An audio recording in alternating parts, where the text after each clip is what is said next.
BC కోటాపై high court స్టేను నిరసిస్తూ ఈ నెల 18న రాష్ట్ర బంద్కు పిలుపునిచ్చారు తెలంగాణ బీసీ జేఏసీ నేతలు. హైదరాబాద్ గన్ పార్క్ అమరవీరుల స్తూపం దగ్గర బంద్కు సంబంధించి వాల్ పోస్టర్ ఆవిష్కరించారు. JAC chairman MP R Krishnaiah, vice chairman VGR Naragoni, working chairman Jajula Srinivas గౌడ్తో కలిసి పోస్టర్ ఆవిష్కరించారు. కేంద్ర రాష్ట్ర ప్రభుత్వాలు కదిలేలా బీసీలు బంద్ చేపట్టాలన్నారు నేతలు. ఆర్టీసీ, విద్యా సంస్థలు, వ్యాపార సముదాయాలు స్వచ్ఛందంగా బంద్కు సహకరించాలన్నారు. బంద్కు మద్దతు కోసం అన్ని రాజకీయ పార్టీలను కలుస్తామన్నారు.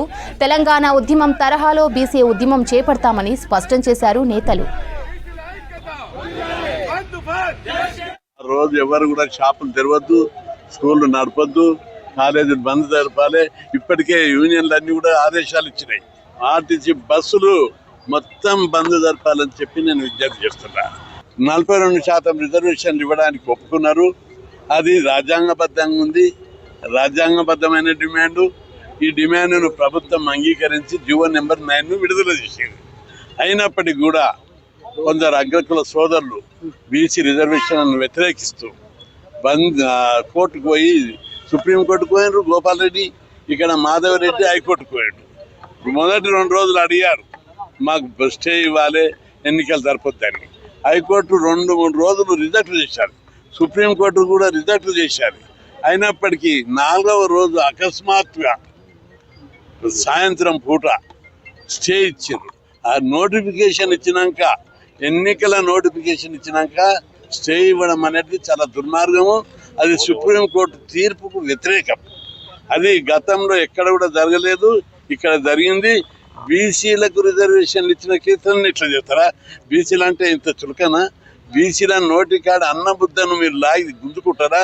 ఇది చాలా తీవ్రమైన అన్యాయము. బీసీలు దీన్ని ఎట్టి పరిస్థితిలో అవమానాన్ని, అన్యాయాన్ని 76 ఏళ్ళు భరించాం. ఎందుకంటే మాకు రిజర్వేషన్ ఇవ్వలేదు. అవి అన్ని రంగాల్లో మాకు అన్యాయం జరిగింది.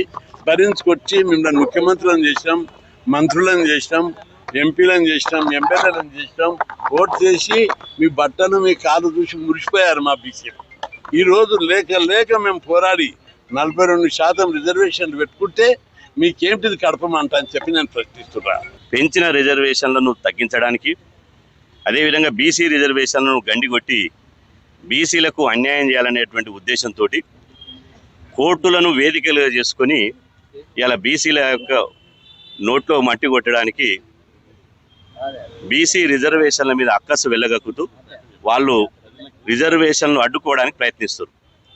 దాని మీద మేము పెద్దలు ఆర్ కృష్ణన్న గారు, నారగొండన్న గారు, అదేవిధంగా మేము, రాజారాం గారు, దాస్ సురేష్ గారు, గణేచారి గారు, చాలామంది నాయకులమంతా కలిసి బీసీ సంఘాలు, కుల సంఘాలు, మేధావులు, ఉద్యోగులు, అదేవిధంగా ఉపాధ్యాయ సంఘం అందరము కలిసి ఇలా బీసీ జాయింట్ యాక్షన్ కమిటీగా తెలంగాణలో నిన్న హైదరాబాద్లో ఇలా ఒకటి ఏర్పాటు చేయడం జరిగింది.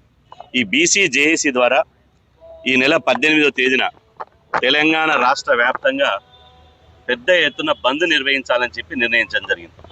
ఆ బంద్ను విజయవంతం చేయాలని చెప్పి ఈరోజు బీసీ జాక్ నుండి తెలంగాణలోని అమరవీరుల స్తూపం దగ్గర